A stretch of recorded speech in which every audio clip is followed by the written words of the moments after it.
Hello guys. Ayan na yung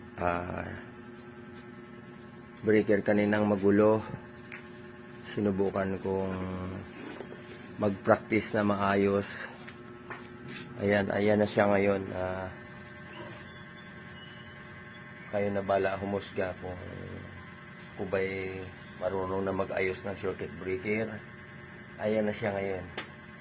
Kanina medyo magulo siya. Halos 95% yung nabago.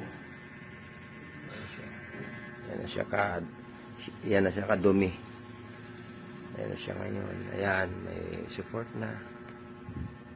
So, okay na yan. Kahit pa paano.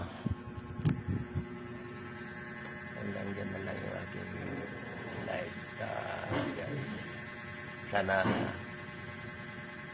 marami pa akong matutunan. Salamat po.